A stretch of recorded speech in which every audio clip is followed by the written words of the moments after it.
Hi all, welcome back to PMS classes.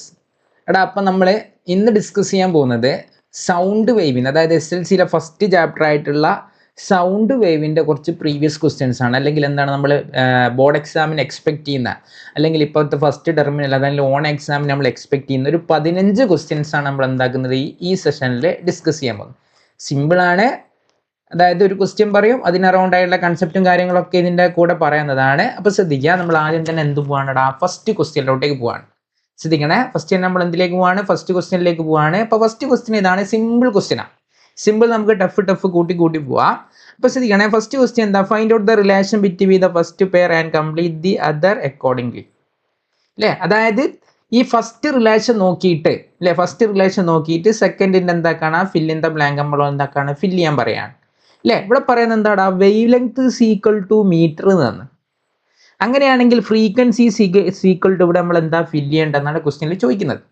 അല്ലേ, അതായത് wavelength equal to metre എന്ന് വെച്ചാൽ നമുക്ക് അവിടുത്തെ റിലേഷൻ മനസ്സിലാണടാ. വേവ് ലെങ്ത് ലാംഡയുടെ SI യൂണിറ്റ് ആണ് ആര്, മീറ്റർ. അല്ലേ, വേവ് ലെങ്ത്തിന്റെ സിമ്പിൾ നമുക്കറിയാം, ലാംഡയാണ്, അതിന്റെ SI യൂണിറ്റ് ആണടാ എന്ത്, മീറ്റർ വരിക.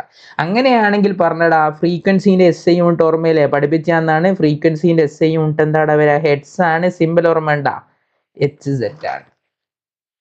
ഓക്കെ, ഇനി ഫ്രീക്വൻസിയും വെലോസിറ്റിയും വേവ് ലെങ്ത്തും തമ്മിലൊരു ഇക്വേഷൻ ഉണ്ട്, VC ഈക്വൽ ടു എന്താണ്, F ഇൻറ്റു ലാംഡ. ഇത് ഓർമ്മിച്ചേക്കാം.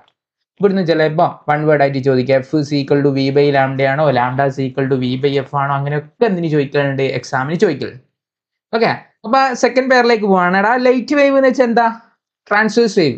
അല്ലെ, ലൈറ്റ് വേവ് ട്രാൻസ്വേഴ്സ് വേവ് ആണെങ്കിൽ ripples on the surface of the water ചോദിക്കാണ്.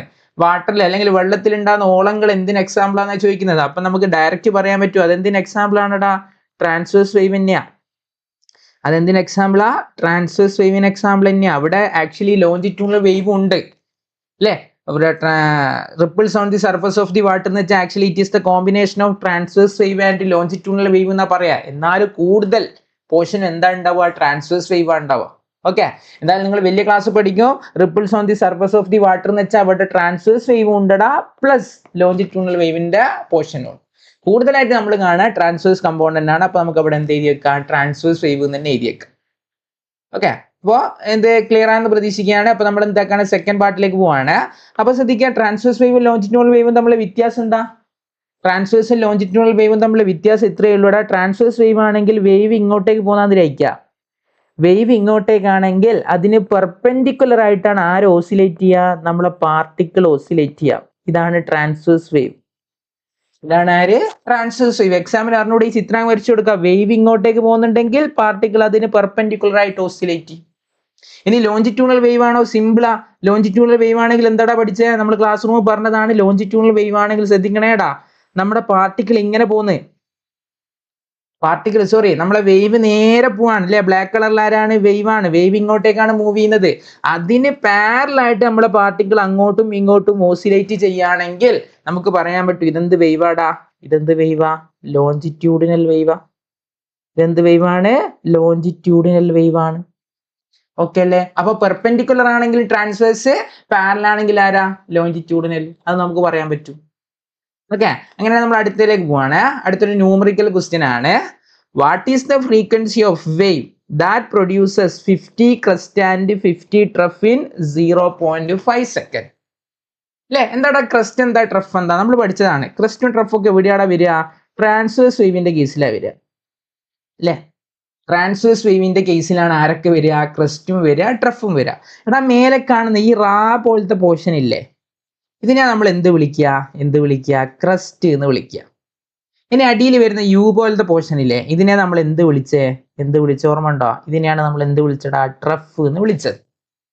അല്ലെ, അപ്പൊ ശ്രദ്ധിക്കണം എടാ, ഒരു ക്രസ്റ്റും ഒരു ട്രഫും കൂടി ചേർന്നാലാണ് എന്താവുക, ഒരു വേവ് പാറ്റേൺ ഉണ്ടാവും. അല്ലെ, ശ്രദ്ധിക്കണേ, ഞാൻ പറഞ്ഞു തന്നിട്ടുണ്ട്. ഒരു ക്രസ്റ്റും ഒരു ട്രഫും കൂടി ചേർന്നാൽ മാത്രമേ എന്തുണ്ടാവുള്ളൂടാ, ഒരു വേവ് പാറ്റേൺ ഉണ്ടാവുള്ളൂ. അങ്ങനെയാണെങ്കിൽ നിങ്ങൾ പറയടാ, അല്ലെ, 50 ക്രസ്റ്റും 50 ട്രഫും കൂടി ചേർന്നാൽ എത്ര വേവ് പാറ്റേൺ ഉണ്ടാവും, 50 വേവ് പാറ്റേൺ ഉണ്ടാവും. ശരിയല്ലേ, ഒരു ക്രസ്റ്റും ഒരു ട്രഫും കൂടി ചേർന്നാൽ ഒരു വേവ് ആണെങ്കിൽ 50 ക്രസ്റ്റും 50 ട്രഫും കൂടി ചേർന്ന് എത്ര വേവ് ഉണ്ടാവും അവിടെ? 50 വേവ് പാറ്റേൺ ഉണ്ടാവും. അങ്ങനെയാണെങ്കിൽ ഓർമ്മിക്കടാ, നമ്മൾ വേവ് ഫ്രീക്വൻസിക്ക് ഒരു ഇക്വേഷൻ പഠിപ്പിച്ചാൽ നിങ്ങൾക്ക് ഓർമ്മ ഉണ്ടാ? ഫ്രീക്വൻസി ഈസ് ഈക്വൽ ടു നമ്മൾ പഠിപ്പിച്ചാൽ എന്താ? Number of wave divided by എന്താ? ടോട്ടൽ ടൈമാ. Number of wave divided by total ടൈമാ. നമ്പർ ഓഫ് വേവ് നോക്കണം, അവിടെ ക്വസ്റ്റ്യനിൽ എത്ര ഉണ്ട്? 50 ഉണ്ട്, 50 ഉണ്ട്. നമ്പർ ഓഫ് ടൈം എത്രയാന്ന്? 0.5 ആ. അപ്പൊ ആൻസർ ആയില്ലേ? അപ്പൊ എന്താ? Number of wave 50 divided by ടൈമിന്റെ സ്ഥാനത്ത് 0.5 എന്ന് കൊടുത്തു. നമ്മൾ ക്ലാസ് മുമ്പ് പഠിപ്പിച്ചു തന്നല്ലേ 0.6 എന്ന് വെച്ചാൽ എന്ത് മാറ്റി എഴുതാൻ പറ്റൂടാ? 6/10 എന്ന് മാറ്റി എഴുതാൻ പറ്റിയിട്ടുണ്ടെങ്കിൽ 0.5നെ നിങ്ങൾ പറയും എങ്ങനെ മാറ്റി എഴുതാൻ പറ്റും? 5/10 എന്ന് മാറ്റി എഴുതാൻ പറ്റും.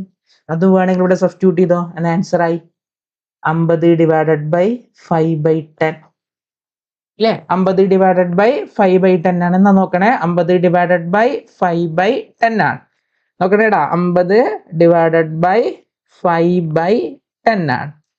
ഇതല്ലടാ മെയിൻ ഡിവിഷൻ, ആ ബ്ലാക്ക് കളർ കൊണ്ട് കാണിച്ച ആ മെയിൻ ഡിവിഷന് പകരം എന്ത് കൊടുക്കുക? ആ മെയിൻ ഡിവിഷന് പകരം നമ്മൾ എന്ത് കൊടുക്കടാ? ഇൻറ്റു കൊടുക്കും. എന്നിട്ട് അടിയിൽ തന്നെ നമ്മൾ തലതിരിച്ച് ചെയ്തു 10/5. ഇനി വെട്ടിക്കോ, 5ൽ 5 ഒരു പ്രാവശ്യം, 50ൽ 5 എത്ര പ്രാവശ്യം? 10 പ്രാവശ്യം. അപ്പൊ 10 × 10 എത്രയാ? 100 ആണ്. ഫ്രീക്വൻസി ആണ് കണ്ടുപിടിച്ച, അതിന്റെ യൂണിറ്റ് എന്തായിരിക്കും? ഹെഡ്സ് ആയിരിക്കും. അപ്പൊ ഇതിന്റെ ആൻസർ വരും എത്രയാടാ? 100 ഹെഡ്സ് എന്നാ വരും.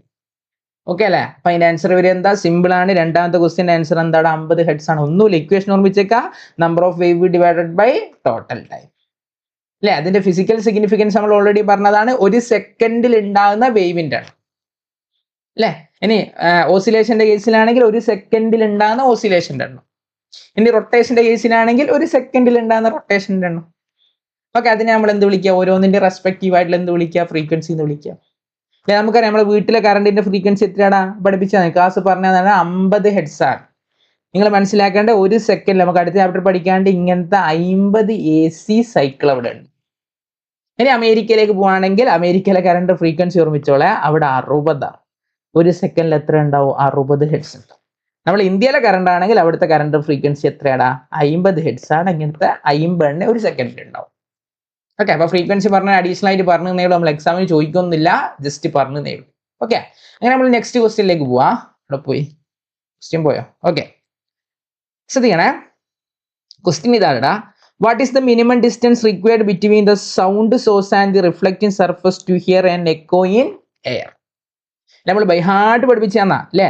നമുക്കറിയാം ബൈഹാർട്ട് അല്ല, നമ്മൾ ആദ്യം മാത്സിന്റെ പ്രോബ്ലം ചെയ്ത് എന്നിട്ട് എന്താക്കിയിട്ട് ഒരു കൺക്ലൂഷൻ പോലെ ഈ വാല്യൂ നമ്മൾ പഠിച്ചതാണ്.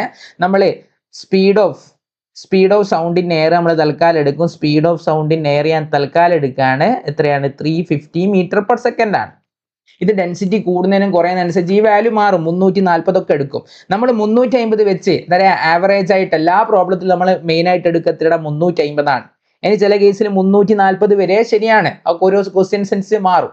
നമ്മൾ എത്രയായിട്ട് അസ്യൂം ചെയ്യാനാണ്? 350 ആയിട്ട് അസ്യൂം ചെയ്യുകയാണെങ്കിൽ അതിന്റെ കാൽക്കുലേഷൻ ചെയ്ത് കഴിഞ്ഞാൽ നമുക്ക് കിട്ടും എത്രയാടാ? 17.5 മീറ്റർ ആണ് അല്ലെ? അപ്പൊ ഡിസ്റ്റൻസ് 17.5 മീറ്ററോ അതിനേക്കാളും കൂടുതലോ വന്നാൽ നമ്മൾ അവിടെ എന്ത് കേൾക്കും? എക്കോ കേൾക്കും. അതിനേക്കാളും കുറവ് വന്നാൽ എക്കോ കേൾക്കാനുള്ള ചാൻസ് എന്താ? വളരെ കുറവാണ്. ഓക്കെ, അപ്പൊ മിനിമം ഡിസ്റ്റൻസ് എത്രയാണ്? വായുവിൽ എയറിൽ എക്കോ കേൾക്കേണ്ട മിനിമം ഡിസ്റ്റൻസ് എത്രയാ? 17.5 മീറ്റർ ആണ്. അല്ലെങ്കിൽ വേറെ ഓപ്ഷൻ T = 0.1 അതിനേക്കാളും കൂടുതലോ ആയിരിക്കണം അല്ലെ? നമുക്ക് ഇങ്ങനെ എഴുതാൻ പറ്റും, T > 0.1. മീനിങ് എന്താന്ന് മനസ്സിലായിക്കാം? അതായത് ഇത്രയേ ഉള്ളൂടാ. എനിക്ക് എക്കോ കേൾക്കണമെങ്കിൽ നോക്കണേ, എനിക്ക് എക്കോ കേൾക്കണമെങ്കിൽ ഇതിപ്പോ ഞാനാണ്. ഇവിടെ ഒരു മലയോ കുന്നോ എന്തെങ്കിലും ഉണ്ട്, ഒരു തടസ്സം അല്ലെ? ഇവിടുന്ന് എന്താക്കി ഞാൻ പ്രൊഡ്യൂസ് ചെയ്യുന്ന സൗണ്ട് ഇതുമ തട്ടി റിഫ്ലക്ട് ചെയ്ത് വന്ന് വീണ്ടും എൻ്റെ ചവിട്ടിലേക്ക് എത്തിയാലേ എന്ത് കേൾക്കുള്ളൂ? എക്കോ കേൾക്കുള്ളൂ അല്ലെ? അപ്പൊ എയറിൽ എക്കോ കേൾക്കണമെങ്കിൽ നമ്മൾ പറയുന്നത് D അല്ലെ? ഞാനും കുന്നും തമ്മിലുള്ള ഡിസ്റ്റൻസ് എത്രയായിരിക്കണം? 17.5 മീറ്ററോ അതിനേക്കാളും കൂടുതലോ ആയിരിക്കണം. എന്നാൽ എക്കോ കേൾക്കാൻ ചാൻസ് ആയിരിക്കും. മിനിമം എത്ര വേണം? 17.5 മീറ്റർ വേണം. ഇനി അതേപോലെ ശ്രദ്ധിക്കണേ, ഞാൻ പ്രൊഡ്യൂസ് ചെയ്ത സൗണ്ട് ഇങ്ങനെ പാസ് ചെയ്ത് മലയമ തട്ടി തിരിച്ചു വരാൻ എടുക്കുന്ന സമയം T 0.1 അതിനേക്കാളും കൂടുതലായിരിക്കണം അല്ലേ? അതായത് ടി എനിക്ക് എഴുതാൻ പറ്റും T greater than or equal to 0.1. അതിലാണ് നിങ്ങൾ മനസ്സിലാക്കേണ്ടത് 0.1 അതിനേക്കാണ് കൂടുതലായാൽ അവിടെ എക്കോ കേൾക്കും. അതായത് ഞാൻ പറയുകയാണ്, ഞാൻ ഇപ്പോൾ കാന്നുള്ള സൗണ്ട് ഉണ്ടാക്കി, അത് മലയമ്മ പോയി തിരിച്ച് തട്ടി വരാൻ എടുക്കുന്ന സമയം T is equal to 2 second ആണെങ്കിൽ എനിക്ക് പറയാൻ പറ്റും എനിക്ക് എക്കോ കേൾക്കാൻ ചാൻസ് ഉണ്ട് അല്ലേ? കാരണം ടി ടു ആരേക്കാണ് വലുതാടാ? 0.2നേക്കാണ് വലുതാ. ഇനി ഞാൻ പറയാണ്, ഞാൻ സംസാരിച്ച് ആ മലയമ്മ തട്ടി തിരിച്ചു വരാൻ എടുക്കുന്ന ടൈം ഞാൻ പറഞ്ഞ എന്താണ്? 0.009 എന്ന് പറഞ്ഞു. അത് 0.1നേക്കാണ് ചെറുതല്ലേ? ആ സമയത്ത് ഞാൻ എന്ത് കേൾക്കൂല? എക്കോ കേൾക്കൂല. അടുത്ത വർഷം സംസാരിച്ച് ഞാൻ കാന്നുള്ള വേർഡ് ഉണ്ടാക്കി, അത് മലയമ്മ തട്ടി തിരിച്ചു വരാൻ എടുക്കുന്ന ടൈം ഞാൻ പറയാണ് 0.8. നിങ്ങൾ പറയടാ, ഇവിടെ എക്കോ കേൾക്കോ ഇല്ലയോ? അല്ലേ? ആക്ച്വലി 0.8 എന്ന് വെച്ചാൽ ആരേക്കാണ് വലുതാണ്? 0.1നേക്കാണ് വലുതല്ലേ? പിന്നെ ഒന്നും നോക്കാനില്ല, അവിടെ എന്ത് കേൾക്കും? എക്കോ കേൾക്കാനുള്ള ചാൻസ് ഷുവർ ആണ്. ഓക്കെ, അപ്പൊ ഇത്രയേ ഉള്ളൂ. അപ്പൊ ഓർമ്മിച്ചേക്ക, രണ്ട് കണ്ടീഷൻ ഓർമ്മിച്ചേക്ക, 17.5 മീറ്റർ അല്ലെങ്കിൽ time greater than or equal to 0.1. Okay, ഇനി അടുത്ത് നോക്കുക, which of the following frequency can be heard by human? അല്ലെ, മനുഷ്യന് കേൾക്കാൻ പറ്റുന്ന ഫ്രീക്വൻസി ഏതൊക്കെയാണ്? നമ്മൾ ക്ലാസ് മുമ്പ് പഠിപ്പിച്ച ഓർമ്മ ഉണ്ടാ? ഓഡിയബിൾ ഫ്രീക്വൻസി റേഞ്ച് നമ്മൾ പഠിപ്പിച്ചതാണ്. 20 ഹെഡ്സ് മുതൽ എവിടം വരെയാടാ? 20,000 ഹെഡ്സ് വരെ നമുക്കൊരു മനുഷ്യന് കേൾക്കാൻ പറ്റുള്ളൂ അല്ലെ? അപ്പൊ 20 മുതൽ 20,000 വരെ ഏതാ വരിക? നിങ്ങൾ നോക്കിയാട്ടെ. 5 20ന്റെ 20,000ത്തിന്റെ ഇടയിലാണോ? 5 20ന്റെ 20,000ത്തിന്റെ ഇടയിലല്ല. അപ്പൊ 5 എനിക്ക് കേൾക്കാനും പറ്റൂല, നിങ്ങൾക്കും കേൾക്കാൻ പറ്റൂല.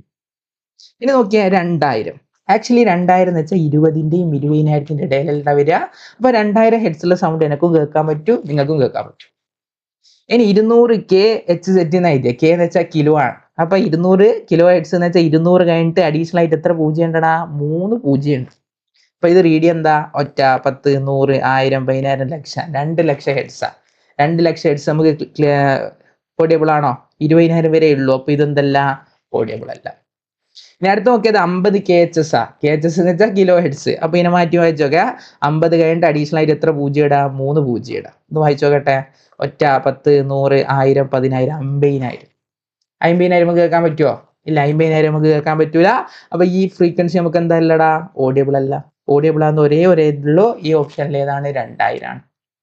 ഇനി അഡീഷണൽ ആയിട്ട് ശ്രദ്ധിക്കണേ, 20 ഹെഡ്സിനേക്കാണ് കുറവാണെങ്കിൽ ഇൻഫ്രാസോണിക്, 20,000 കൂടുതലാണെങ്കിൽ എന്താ? അൾട്രാസോണിക്. 20,000 കൂടുതലാണെങ്കിൽ ആരാ? അൾട്രാസോണിക്. ഇനി ശ്രദ്ധിക്കണേ, write whether the following statement is true or false. A shorter pendulum takes less time to complete 1 oscillation. അല്ലെ, നമ്മുടെ കയ്യിൽ 2 പെൻഡുലം ഉണ്ടടാ. അല്ലെ, നമ്മൾ ക്ലാസ് റൂമിൽ അതിന്റെ വീഡിയോ ഒക്കെ കാണിച്ചു തന്നു. അല്ലെ, 2 പെൻഡുലം ഉണ്ട്, ഒന്ന് വലുതും ഒന്ന് ചെറുതും. അല്ലെ, അപ്പൊ ഏറ്റവും പെട്ടെന്ന് അങ്ങോട്ട് പോയിട്ട് ബേക്കോട്ടേക്ക് വരാരാ? നീളം കൂടിയതാണോ നീളം കുറഞ്ഞതാണോ? ഒരു പ്രാവശ്യം അങ്ങോട്ടും ഇങ്ങോട്ടും കറങ്ങാം. അല്ലെ, നീളം കുറഞ്ഞ പെട്ടെന്ന് അങ്ങോട്ട് പോയി ഇങ്ങോട്ടേക്ക് വരും. അതായത് ലെങ്ത് കുറയുമ്പോൾ നമുക്കറിയാം അതിന്റെ ടൈം പീരീഡ് എന്താവും? കുറയും. അല്ലെ, ലെങ്ത് കുറയുമ്പോൾ എന്താവും? ടൈം കുറയും. അല്ലെങ്കിൽ എന്താ, അവിടെ ഒരു പ്രാവശ്യം പോയി വരാനുള്ള എന്താവും? ടൈം കുറയും. അതാണ് എന്ത് വിളിക്കുക? ടൈം പീരീഡ് എന്ന് വിളിക്കുക. ഇനി ഇവിടെ നേരെ തിരിച്ചാണ് ഇടാ. ലെങ്ത് കൂടുമ്പോ ആര് കൂടടാ? ടൈം പീരീഡ് കൂടും. ലെങ്ത് കൂടുമ്പോൾ ആര് കൂടും? ടൈം പീരീഡ് കൂടും. ഇനി ലെങ്ത് കുറയുമ്പോൾ ആര് കുറയും? ടൈം പീരീഡ് കുറയും. ഇനി വേറൊരു കാര്യം പഠിപ്പിച്ചു തന്ന ഓർമ്മ വേണ്ട? ടിയും എഫും തമ്മിലുള്ള ഇക്വേഷൻ എന്താ? എഫ് ഇസ് ഈക്വൽ ടു എന്താടാ വരിക? 1/t അല്ലേ? അപ്പൊ F is equal to 1/t എന്ന് വെച്ചാൽ ടി കൂടുമ്പോ എഫ് കുറയണം. ഒരു ചങ്ങായി താഴെയുള്ള, ഒരു ചങ്ങായി മേലെയുള്ളത്, രണ്ടും ഒരേ ലെവലിലല്ലാലോ. എഫിന്റെ അതേ ലെവലിലാണോ ടി വന്നേ? അപ്പോൾ ടി കുറയും, ആര് കൂടണം? എഫ് കൂടണം. ഇനി ടി കൂടിയാൽ എഫ് എന്ത് സംഭവിക്കണം? എഫ് കുറയണം. എന്നാ നിങ്ങൾ പറഞ്ഞോ, ഇവിടെ അഡീഷണൽ ആയിട്ട് ഒരു ഫാക്ടറും കൂടിയോ, എല്ല് കൂടുമ്പോൾ ടി കൂടും. ടി കൂടിക്കഴിഞ്ഞാൽ എഫിന് നേരെ ഓപ്പോസിറ്റ് ഫ്രീക്വൻസിയാണ്. ഫ്രീക്വൻസിക്ക് നേരെ ഓപ്പോസിറ്റ് സംഭവിക്കുക, എഫ് എന്താവും? കുറയും. ഇനി എല്ല് കുറഞ്ഞാൽ ടി എന്തായാലും കുറയും. ടി കുറഞ്ഞാൽ എഫിന് നേരെ ഓപ്പോസിറ്റ്, എഫിന് എന്താണ് സംഭവിക്കുക? എഫ് കൂടും. അപ്പൊ ഈ സ്റ്റേറ്റ്മെന്റ് ട്രൂ ആണോ ഫോൾസ് ആണോ ആദ്യം പറയും. അല്ലെ, a shorter pendulum takes less time to complete 1 oscillation. Less time എന്ന് വെച്ചാൽ ചെറിയ സമയം കുറവാണ്. അപ്പൊ ലെങ്ത് കുറയുമ്പോൾ ടൈം കുറവാണ്. അപ്പൊ ഈ ഓപ്ഷൻ എന്താടാ? ഈ സ്റ്റേറ്റ്മെന്റ് എന്താടാ? ശരിയാണ്. ആ സ്റ്റേറ്റ്മെന്റ് എന്താണ്? ശരിയാണ്. ഒന്നും നോക്കാനില്ല. ഓക്കെ, അങ്ങനെ നമ്മൾ അടുത്ത ക്വസ്റ്റ്യനിലേക്ക് പോവാണ്. ശ്രദ്ധിക്കണം, അടുത്ത ക്വസ്റ്റ്യൻ സിമ്പിൾ ക്വസ്റ്റ്യൻ ആണ്. നമുക്ക് സൂം ചെയ്യാം ആദ്യം. അല്ലെ, മാച്ച് ദ ഫോളോയിങ്. സൗണ്ട് ഉണ്ട്, ഫസ്റ്റ് കോളർ ഉണ്ട്, സെക്കൻഡ് കോളർ ഉണ്ട്, 2 മാർക്കിനോ 3 മാർക്കിനോ ഉള്ള ക്വസ്റ്റ്യൻ ആണ്, ശ്രദ്ധിക്കണേ. എടാ നോക്കിയേ, ആദ്യം നമുക്ക് അറിയുന്നൊക്കെ വേവേ അങ്ങ് ഫില്ല് ചെയ്യാം. സോണാർ കേട്ട് പഠിച്ചിട്ടുണ്ട്, നമ്മൾ കുറേ പ്രോബ്ലം ചെയ്ത സാധനമാണ് അല്ലേ. സോണാറിൽ എന്താ ഉപയോഗിക്കുക? സോണാറിൽ സീസ്മിക് വേവ് ഉണ്ടടാ? ഇല്ലാലോ. Reverberation, ultrasonic sound.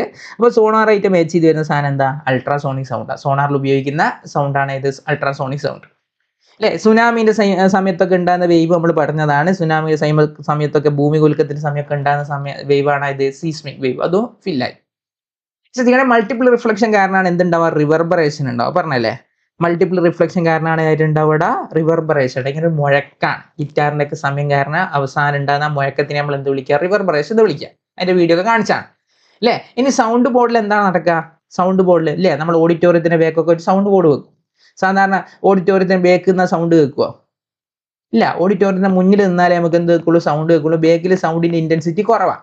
അപ്പൊ ഈ ബോർഡുമ്മ തട്ടിന്റെ സൗണ്ട് ഒക്കെ എന്താണ്? ഈ മുന്നോട്ടേക്ക് പോരണം അല്ലേ. അപ്പൊ ഒന്നുമ്പോ തട്ടി തിരിച്ചു വരാന്ന് വെച്ചാൽ അവിടെ എന്താ നടക്കുക? റിഫ്ലക്ഷൻ ആണ്. അപ്പൊ സൗണ്ട് ബോർഡിൽ നടക്കുന്ന ഫിനോമിന ഇവിടെ എന്താടാ? റിഫ്ലക്ഷൻ ആണ്. സൗണ്ട് ബോർഡിൽ നടക്കുന്ന ഫിനോമിന എന്താ? റിഫ്ലക്ഷൻ ആണ്.